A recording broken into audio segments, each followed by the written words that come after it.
오늘 본문에 보면 시각장애인이 나옵니다. 이분은 모태 시각장애인이에요. 날 때부터 아예 한 번도 보지 못했던 사람이라 그 말이에요. 근데 예수님을 만나죠. 예수님이 그를 고쳐주십니다. 여기서 끝나지 않습니다. 그는 계속해서 예수님을 믿어가면서 마지막에 그의 고백은 뭐냐면 내가 주님을 믿나이다 하는 고백이 나옵니다. 우리의 신앙이 바로 이때까지 가고 또 마지막 주님이 부르시는 그때까지 우리의 신앙은 이렇게 날로 날로 은혜 위에 은혜로 나아가는 것이 우리의 정상적인 신앙생활입니다. 그렇다면 우리가 사순절을 맞이하면서 정말 우리가 은혜 받았다고 한다면 이 은혜를 받은 사람으로서 그 다음의 행보가 무엇일까? 오늘 말씀을 통해서 배우면서 우리가 그 다음의 행보를 뗄 수 있는 그러한 시간이 되었으면 좋겠습니다. 첫 번째로는 예수님을 알아가야만 합니다. 오늘 본문 30절에 보면 이렇게 기록하고 있죠.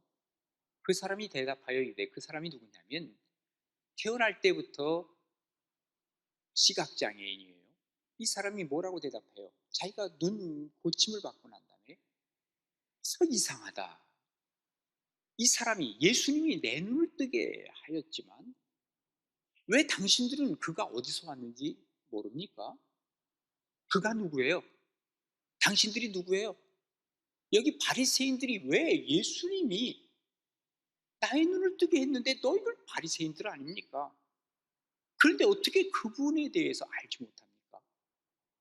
쉽게 얘기해서 바리새인들은 예수님을 알아가지 못했다는 것이 그들의 가장 큰 약점입니다. 자, 내용은 이렇습니다. 태어날 때부터 시각장애인으로 태어난 아이가 점점 자라면서 가지고 있는 것도 없고 하니까 그는 국어를 하면서 살았습니다. 그러던 어느 날이었죠. 이분이 청년이 된 거예요. 예수님이 지나가는 모습을 보고 예수님에게 소리를 질렀고 예수님께서는 그를 향해서 진흙으로 침을 뱉어서 그걸 계속 그의 눈에 발라주죠. 그러면서 뭐라고 얘기합니까? 저 실로암에 가서 씻으라. 그랬더니 그 사람이 실로암에 가서 씻었더니 한 번도 보지 못한 사람이 보이기 시작합니다. 얼마나 놀라운 은혜입니까? 많은 사람들이 다 깜짝깜짝 놀랐죠. 그런데 바리새인들만은 놀랬겠지만 예수님의 흠을 잡으려고 안간힘을 다 쓰는 내용이 성경에 나와 있는 거죠. 자, 고침받은 사람은 분명히 알아요. 예수님이 메시아라고 확신을 하고 있었어요. 메시아가 아니면 나를 이렇게 고칠 수 없다는 것이죠. 그러면서 바리새인이 자기를 부르니까 은근히 속으로 이런 생각을 했겠죠. 저분들은 성경을 많이 아는 분들이니까, 성경의 학자들이니까 나를 고쳐준 저분이 메시아라고 하는 그러한 사실을 증명해 주겠지. 그런데 증명해 주는 것이 아니라 오히려 예수님을 폄훼하면서 예수님을 죽이려고 하는 생각을 갖고 있다는 것을 보고 깜짝 놀라는 거예요, 이 사람이. 아니, 이상합니다. 이분이 지금 내 눈을 뜨게 하였는데 왜 당신이 그들은 그분을 모르죠? 놀라서 하는 얘기입니다. 고침받은 사람은 예수님을 체험했지만 바리새인은 예수님을 체험하지 못한 거죠. 바리새인의 문제는 바로 성경은 많이 알고 있어요. 또 메시아에 대한 것도 많이 알고 있습니다. 그러나 예수님을 알지 못하고 예수님을 알려고 하지도 않았다는 게 문제입니다. 예수님이 메시아라고 하는 것을 연결이 안 되는 거예요. 왜? 체험이 없으니까. 그렇죠? 그러니까 이 사람들은 어떤 사람이냐면 자기도 천국에 들어가지 못하고 다른 사람 천국 가는 사람도 막아서서 못 들어가게 하는 사람들이라고 성경은 얘기하고 있죠. 성경을 알면 예수님을 아는 것이 정상입니다. 성경을 알면 메시아를 아는 것이 정상이에요. 그런데 이 사람들은 정상이 아니에요. 바리새인들은 결국. 마틴 루터가 그런 얘기를 하죠.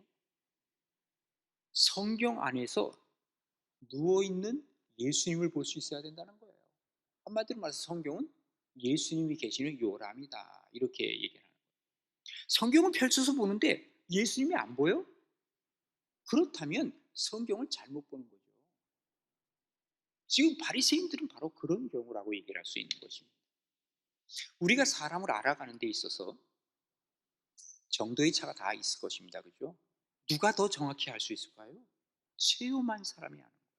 지금 여기 시각장애인은 자기 눈을 뜨고 예수님을 만나봤고 하니까 예수님 이런 분이구나 하는 것을 아는 거예요. 바리새인들 책에서만 봤어요. 그리고 또 알 생각도 안 해요. 그러니까 결국은 예수님을 모르는 사람들이 된 거죠. 예수님을 알아간다는 것이 얼마나 귀한 일인지 몰라요. 그래서 사도 바울은 에베소 3장 18절에 뭐라 그러냐면 능히 모든 성도와 함께 지식에 넘치는 그리스도의 사랑을 좀 알아라. 그리스도의 사랑을 어떻게 알아요? 체험적으로 아는 거죠. 그러면서 그 넓이, 그 길이, 그리고 높이, 깊이가 어떠함을 깨달아서 하나님의 모든 충만하신 것으로 너희에게 충만하게 하시기를 구하노라 그랬어요. 이 하나님의 충만하심, 바로 예수 그리스도에게 나타났는데 이것에 대해서 넓이와 길이와 높이와 깊이를 알게 되면 우리가 예수님을 제대로 알아가는 것이 된다는 것을 얘기하고 있는 것이죠. 예수님을 안 믿는 사람들은요, 아무리 예수님에 대해서 공부를 많이 했다 그래도 이 사람은 예수님을 모르는 사람이에요. 바리새인들이 바로 그런 사람이라고. 우리가 예수님을 알기 위해서 우리에게 주신 것이 있죠. 그게 바로 뭐냐면 성경이라고 하는 것을 우리에게 주셨어요. 근데 성경만 가지고는 주님을 제대로 알지 못해요. 바리새인들은 성경을 알고 있었지만 그러나 그들이 하나님 앞에서 기도하지 않았다는 거예요. 이 두 가지가 같이 가야 되게 필수 과목이에요. 그래서 하나님 앞에서 하나님을 제대로 알려면 하나님의 말씀과 기도를 가지고 진실된 마음으로 가게 되면 그 다음에 하나님의 성령께서 임재하셔서 예수님을 제대로 알게 하시는 것이죠. 만약에 그렇지 않다고 한다면 세상 사람들처럼 예수님은 무슨 뭐 4대 성인 중에 한 사람이다. 아니에요. 예수님이 그 정도가 아니에요. 예수님은 4대 성인이 아니라 나의 메시아로 내가 제대로 받아들일 수 있기 위해서는 우리가 하나님의 말씀과 기도가 같이 가고 그리고 내가 열린 마음으로 주님 앞에 드렸을 때 성령께서 임재하게 되어 내가 예수님이 누군지를 알게 되는 거죠. 여러분 사도행전 18장에 보면 아볼로라고 하는 사람이 나옵니다. 이 사람은 알렉산드리아 출신이에요. 어쩌면 알렉산드리아 학파일지 몰라요. 그 당시에 최고로 공부도 많이 한 사람이에요. 이 사람은 성경에 대해서 통독을 하고 성경에서 통한 사람이에요. 그야말로. 그리고 예수님에 대해서도 알아요. 세례가 뭔지도 알아요. 다 알아요. 근데 이 사람이 모르는 게 하나 있는데 뭐냐면 성령께서 임재하셔서 예수 그리스도가 나의 구세주요 나를 인도하시는 분인 것을 그러니까 모르고 있는 거예요. 그가 어디를 갑니까? 에베소로 가죠. 에베소에서 사역을 하고 있던 브리스길라와 아굴라라고 하는 사람을 만나죠. 근데 이 사람이 가만히 아볼로를 보니까 너무너무 똑똑해. 그리고 아는 것이 많아. 그런데 아직 성령을 받지 못했다는 것을 깨닫고는 이 브리스길라와 아굴라가 그에게 안수기도 하고 그리고 기도하는 중에 성령께서 임재하셨어요. 내가 그동안 몰랐구나. 나와의 관계가 없었구나. 다시 말해서 예수님을 체험적으로 알지 못했던 아볼로가 드디어 깨닫고 나서는 그때부터 진짜 성경 교사로서의 제대로 된 역할을 하게 되었다는 사실을 우리가 보게 되는 거죠. 바로 이겁니다. 우리가 성령 받아서 예수를 믿게 되면 그 다음부터 예수님을 알아가야 돼요. 이게 정상입니다. 알게 되면 고백합니다. 베드로가 뭐라고 고백하죠? 주는 그리스도시요 살아계신 하나님의 아들입니다. 이 고백이 나와야 돼요. 도마가 뭐라고 고백하죠? 예수님을 믿는 그 순간에 나의 주님이십니다. 나의 하나님이십니다. 라는 고백을 하게 되죠. 예수님을 몰랐기 때문에 바리새인들이 예수님을 죽인 거예요. 예수님을 모르면 예수님에게 해코지하고 십자가에 달고 그를 죽이는 거예요. 지금도 유대인들은 예수님이 메시아인 줄 모르고 있어요. 예수님을 알아야 돼요. 알지 못하면 우리도 위험한 짓을 할 수 있다는 것을 우리는 기억해야만 합니다. 주님을 믿는다고요? 주님을 믿고 나서 그 다음에 뭘 해야 되느냐 그 말이에요. 우리가 예수님을 믿게 되면 그때부터는 예수님을 알아가야 돼요. 그래야 예수님과 더 친근해지고 주님이 주신 은혜가 뭔 줄 알고 은혜 위에 또 다른 은혜를 받게 되고 이러한 축복과 은혜가 여러분의 것이 되기를 주님의 이름으로 축원합니다. 두 번째로 우리가 은혜 받은 사람의 다음 행보는 예수님을 닮아가는 거예요. 오늘 31절에 보면 이렇게 기록하죠. 하나님이 죄인의 말을 듣지 아니하시고 경건하여 그의 뜻대로 행하는 자의 말은 들으시는 줄 우리가 안다 그랬어요. 지금 여기 고침받은 이 시각장애인이 하는 말이에요. 아니, 하나님이 죄인의 말 안 듣잖아요. 경건한 사람의 말만 듣잖아요. 그리고 그의 뜻대로 행하는 자의 말을 듣잖아요. 바로 그분이 그분이에요. 그러니 어떻게 하겠다는 거예요? 나도 그분을 닮아갈 거예요. 그 얘기죠. 그러면서 창세 이후로 맹인으로 난 자의 눈을 뜨게 하였다 함을 듣지 못했지만 이 사람이 하나님으로부터 오지 아니었으면 아무 일도 할 수 없을 것 아닙니까? 이분은 하나님께로부터 온 게 분명해요. 나 그래서 이분 닮아갈 거예요. 와, 바로 이겁니다. 예수님은 경건한 분이에요. 하나님으로부터 오신 분이에요. 하나님이 뜻대로 가시는 분이에요. 이분을 닮으면 우리의 인생이 최고의 인생이 될 수 있지 않겠어요? 그래서 에베소 4장 15절에 보면 이렇게 기록하고 있습니다. 오직 사랑 안에서 참된 것을 하여 범사에 어떻게 해요? 그에게까지 자랄지라. 그를 닮아서 그에게까지 자랄지라. 그의 그는 머리라는 거예요. 곧 그리스도라라고 말씀하십니다. 예수님을 닮아간다고 하는 것은 예수님의 제자가 된다는 거거든요. 예수님의 제자가 되고 우리가 예수님을 닮아가면 어떤 일이 벌어질까요? 하나님 기뻐서, 이야, 아무개가 나를 닮아간다, 얼마나 기뻐서 춤을 추실까. 우리가 예수님을 닮아가면 또 달라지는 게 있는데 뭔지 아세요? 내 마음속에 기쁨이 막 충만해요. 내가 즐거워져요. 인생 자체가 달라져요. 내가 예수님 닮아가면 또 달라지는 게 뭔지 아세요? 나를 보는 나와 같이 함께 살아가는 사람들, 이웃이 좋아하고 즐거워해요. 야, 가나안 교인들 보니까 나는 예수를 비록 안 믿어도 저 사람들 보니까 진짜 예수야, 예수. 예수가 저런 분이라고? 한번 가보고 싶으네, 만나고 싶으네. 이웃도 좋아합니다. 자, 하나님 기뻐하시죠. 내 마음의 기쁨이 충만하죠. 이웃도 즐거워하죠. 예수님 닮아가면 그렇다고요. 그런데 왜 우리 그리스도인들이 예수님을 안 닮아갈까요? 왜 닮을 생각을 안 할까요? 이유는 하나인 것 같아요. 손해보지 않겠다. 손해보지 않겠다. 십자가 지지 않겠다. 나 희생하지 않겠다. 결국은 예수님 못 닮아요. 예수님은 한마디로 십자가인데, 예수님은 손해 몰고 사셨는데, 예수님은 희생하셨는데, 예수님을 닮는다고 하는 것은 우리의 생각과 우리의 마음과 우리의 행동, 예수님처럼 살아가는 거예요. 그래서 보세요. 무슨 일이 있거나 뭘 결정을 하려고 그러면 아이고, 예수님이라면 어떻게 했을까? 답이 나와요. 놀랍게도 답이 나와요. 그런데 그 답은 뭐냐? 손해보는 게 답이에요. 예수님이라면 어떡할 것인가를 생각하면 답이 나온다니까. 그러나 예수님을 잃어버리고 내 생각대로 하면 답이 안 나와요. 노답이야. 아이고, 답이 없습니다. 그렇죠? 내 이익에 집착하다 보면 답이 나오지 않고 예수님을 닮을 수 있는 길이 점점 멀어지는 거죠. 여러분, 사람을 사귈 때에도, 돈거래를 할 때에도, 뭔가 결정할 때에도 뭔가 예수님이라면 어떡할 것인가, 그러다 보니까 양보해야 되고 손해봐야 되고, 그런데 이상하게도 결과는 아름다운 거예요. 우리가 누구를 닮는다고 하는 것은요, 한번 해보자 하고 한 번 해서는 닮는 게 아니에요. 흉내를 내는 거지. 그런데 이것이 한 번 하고 두 번 하고 몇 번 걸쳐서 하다 보면 나도 모르는 사이 뭐가 돼요? 이게 습관이 되는 거예요. 우리가 하나님 앞에서 같은 예수님 닮은 것을 몇 번 계속 반복하면 사람들이 그럴 거예요. 저거 예수쟁인데? 초대교회 교인들이 그런 얘기를 들었잖아요. 저거 예수쟁이야. 예수를 우리가 알지만 예수 따라가는 사람들 많네.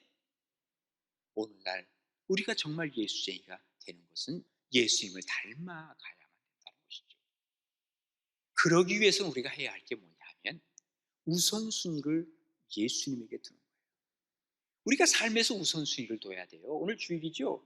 여러분, 우선순위가 예배 드리는 거 맞죠? 그러니까 여기 와 있거나 지금 유튜브를 통해서 예배 드리고 있는 거죠? 이게 우선순위가 돼야 되는 거예요. 1번 예수, 2번 이웃. 그러면 이게 모든 것의 완성이에요. 그래서 우리 예수님 뭐라고 그랬습니까? 마가복음 12장에 보면 내 마음을 다하고 목숨을 다하고 뜻을 다하여 힘을 다하여 주 너의 하나님을 사랑하라. 이게 1번입니다. 그리고 2번은 뭐냐? 내 이웃을 내 자신과 같이 사랑하라 하신 것이라. 이보다 더 큰 계명은 없다. 1번 하나님, 2번 이웃으로 놓고 한번 살아봐라. 그러면 예수님을 닮아갈 것이라는 거예요. 여러분의 1번은 누구예요? 솔직히 한번 스스로에게 답해보세요. 먼저 하나님의 나라를, 하나님의 의를 구하라. 그리하면 내가 너희들에게 모든 것을 더해 주리라. 마태복음 6장 33절이죠. 먼저 하나님의 나라와 의, 먼저 하나님의 것, 내 욕구가 먼저가 아니라. 그때 하나님께서는 이 모든 것을 더해 주시는 것을 경험할 때 우리가 예수님을 닮아가는 것을 우리 스스로 알아. 여러분, 예수님 닮기 위해서 뭘 하고 계십니까? 예수님 닮기 위해서 내가 뭘 손해보셨습니까? 뭘 희생해보셨습니까? 결국 우리가 예수님 못 닮는 이유는 내가 손해보고 살지 않겠다는 것 때문이라고. 예수님을 닮은 사람을 만나면 참 마음이 푸근하고 편안해지고 기분이 좋아지고 그러지 않아요? 근데 예수님과 관계가 없는 사람을 잘 만나고 나면 만나고 나도 찝찝해. 저 사람하고 만나고 나면 만나고 싶은 마음이 없어. 우리가 예수님 닮은 사람이라고 한다면 사람들을 높여주고 그리고 푸근하게 만들어주고, 이게 바로 예수님을 닮아가는 사람의 모습이죠. 바리새인들은 예수님을 닮아가지 못했기 때문에 결국은 예수님과 점점 멀어져 간 거죠. 우리가 주님 앞에서 이 사순절을 지내면서 예수님이 어떤 분이신가? 예수님이 하신 일은 무엇인가? 내가 손해볼 일은 무엇인가? 한번 생각하면서 점점 예수님을 닮아가 내 주변에 많은 사람들이 나를 보면서 자, 당신 보니까 꼭 예수님 보는 것 같소. 이런 얘기를 들을 수 있는 사람들이 우리 가나안교회에 점점 많아지기를 주님의 이름으로 축원합니다. 마지막 우리가 세 번째로는 구원받고 은혜 받은 사람의 그 다음 행보는 예수님께 배우는 거예요. 자, 오늘 34절입니다. 우리 한번 같이 읽을까요? 시작. 그들이 대답하여 이르되 내가 온전히 죄 가운데서 나서 우리를 가르치느냐 하고 이에 쫓아내어 보내니라. 아멘. 자, 이 모태 시각장애인에게 이 모태 시각장애인이 고침받고 나서 바리새인들에게 뭐라고 얘기를 합니까? 아니, 당신들은 왜 예수님을 몰라요? 한마디로 말해서 뭐예요? 예수님을 좀 아세요. 두 번째는 뭐예요? 좀 예수님 좀 닮아가세요. 세 번째, 그가 하고 싶은 얘기는 뭐냐면 예수님에게 좀 배우세요. 그 얘기예요. 예? 이렇게 얘기를 하니까 바리새인들이 말이죠, 세상에 어린 아이들 얘기로 하면 뭔지 아세요? 쪽팔린 거야. 지금 마음이 자존심이 상한 거예요. 예? 뭐야? 우리를 가르쳐? 우리가 누구한테도 안 배우는데 너 같은 놈한테 내가 배워? 맹인한테 배워? 너 지금 거지한테 내가 배워? 바리새인들이 완전히 지금 마음이 상한 거예요. 이들은요, 자기들은 가르치되 배우지 않는 사람이에요. 기억하셔야 돼요. 가르치는 사람은 가르치는 것 이상으로 많이 배워요. 저는 목사로서 많이 가르치는 책임이 있는 사람이에요. 저는 정말 죄송하지만 너무 부족한 것이 많아서 그렇지만 많이 배우려고 합니다. 어린 아이로부터도 배우고 싶은 마음이 있어요. 이게 안 되면 내가 바뀌어지지 않는데 누구를 가르치려고 하겠어요? 누구에게 이런 해설을 하겠어요? 그래서 솔직한 제 심정은 그래요. 좀 나 좀 설득해 줄 사람이 좀 많았으면 좋겠어요. 저는 인생 살면서 나를 좀 설득해 줄 사람이 많았으면 좋겠어요. 그래서 제가 귀를 기울이는 거예요. 이 사람 얘기가 나를 설득할까? 이 사람은 그럴까? 이게 없으면, 배움이 끝나면 사실은 모든 것이 끝나는 것 아니겠어요? 성장이 끝나는 것이죠. 배우고 해야 성장하고 성숙하는 거 아니겠어요? 예수님 오죽하면 뭐라 그런지 아세요? 어린아이에게 배우래요. 성경에 뭐라는지 아세요? 개미에게 가서까지 부지런함을 배우래요. 우리가 배울 수 있어요. 배우려는 자세가 없는 바리새인들을 보면 안 배우는 사람들 어쩐지 아세요? 경직돼 있어요. 폐쇄적이에요. 내가 다 옳다고 주장하는 거예요. 고집만 강해져요. 나이가 들면 위험해지는 게 바로 이 고집만 생기는 거예요. 그리고 자기 생각이 옳다고 늘 주장하는 거예요. 위험해요. 예수님은 그런 바리새인들을 책망하는 거죠. 결국 이들은 경직된 마음을 가지고 예수님을 죽이게 되죠. 예수님에게 배우라 그랬어요. 근데 예수님이 직접 하신 말씀이 있어요. 뭘 배워야 될까 예수님에게? 마태복음 11장 29절 유명한 말씀이죠. 나는 마음이 온유하고 겸손하다. 그러니 나의 멍에를 베고 내게 배우라. 예수님에게 뭘 배우라고요? 온유함과 겸손. 그리하면 너희 마음에 쉼을 얻을 것이다. 마음에 평안이 있을 것이다. 그리고 너희들이 구원받은 그 다음의 행보를 너희들은 제대로 한 것이다. 말씀하시는 거죠. 온유함이 뭐예요? 따뜻하고 부드러운 마음이죠. 그 성품이죠. 여러분, 그 당시에 예수님이 이 얘기를 하는 건 쉬운 얘기가 아닙니다. 이 얘기는요, 그 당시 로마 시대 아닙니까? 로마 시대의 최고의 덕목은 뭐예요? 용기, 강인함, 교만도 좋아, 강하면 되는 거야. 이게 로마 시대의 덕목이에요. 여기 온유하다, 부드럽다, 이것은 이게 약한 사람의 윤리예요. 약자의 윤리예요. 비겁한 사람이 그런 모습을 갖고 있다고 그들은 생각하고 있었어요. 그런데 결국은 누가 승리했습니까? 총칼로 왔던, 칼과 창으로 왔던 로마가 결국 이겨내지 못했죠. 예수님이 이기신, 온유하신 예수님이 이기신 거예요. 강한 것은 부러질 수 있지만 이 부드럽고 휘어지는 것은 절대로 부러지지 않아. 이게 바로 세계를 지배하는 예수님의 모습인 것을 우리에게 알려주는 것이죠. 구약시대 가장 온유한 자가 누구라고요? 모세는 모든 사람 중에 가장 온유한 자더라. 성경이 민수기 12장 3절에 말씀하고 있죠. 온유함을 배우라. 그 다음에 또 뭘 배우라 그랬어요? 겸손을 배우라 그랬어요. 겸손이 뭐예요? 자기 자신을 낮추는 거죠. 그래서 예수님 뭐라고 얘기합니까? 빌립보서 2장 5절에 보면 우리 예수님이 이런 분이에요. 너희 안에 이 마음을 품으라. 곧 그리스도 예수의 마음이라. 예수님의 성품이 뭔가 보세요. 그는 근본 하나님과 본체예요. 그런데 하나님과 동등됨을 취할 것을 여기지 아니하시고 오히려 자기를 비워서 종의 형체를 가졌어요. 그리고 사람들과 같이 되셨어요. 사람의 모양으로 나타나셨어요. 자기를 낮추시고 그리고 죽기까지 복종하셨으니 그 십자가에서 죽으신 분이 우리 예수님. 소위 말하는 케노시스라고 그러죠. 낮아지신 예수님, 겸손하신 예수님. 우리가 예수님에게 이거 배우라는 거예요. 그래서 온유와 겸손이라고 하는 것은 예수님을 배우는 기초 과목이에요. 기초 과목. 필수 과목이에요. 이거는. 여기서부터 시작하는 거예요. 이것 안 배우고 다른 것부터 배우는 거는 위험해져요. 이게 기초니까 기초가 흔들리지 않아야 되거든요. 온유와 겸손. 사람들은 강인하게 자기를 포장하려고 합니다. 아는 척하려고 하고, 자기가 이 약한 면을 보이지 않으려고 하고, 강한 척하려고 하고, 가진 것을 자랑하고, 높은 데 올라가려고 하고, 이게 인간의 모습이에요. 사실은요. 그런데 우리 주님은 거꾸로 얘기하는 거예요. 너를 드러내려고 그렇게 명품 자랑하고, 뭐 좋은 것 가지고 다 자랑하고 다니느냐? 그거 아무런 의미 없다. 예수님에게 배우라 말이에요. 예수님에게. 우리가 잠깐 있다가 없어지는 안개라 그랬죠. 야고보서 4장 14절이죠. 내일 일은 너희가 알지 못한다. 너희 생명이 뭐냐? 잠깐 보이다가 없어지는 안개야. 그러니 어떡하라는 거예요? 주님 앞에 겸손해서. 우리가 하나님 앞에서 겸손을 배울 수 있어요. 주님께 배워야 합니다. 그래서 사순절 기간 동안에 우리가 예수님을 묵상하면서 정말 은혜 받은 사람으로서 그 다음 행보가 뭐냐?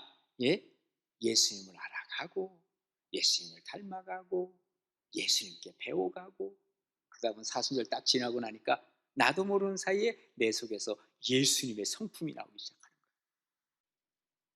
이런 은혜와 축복이 우리 가나안교회 모든 성도들에게 주신 하나님의 은혜가 되기를 주님의 이름으로 축원합니다.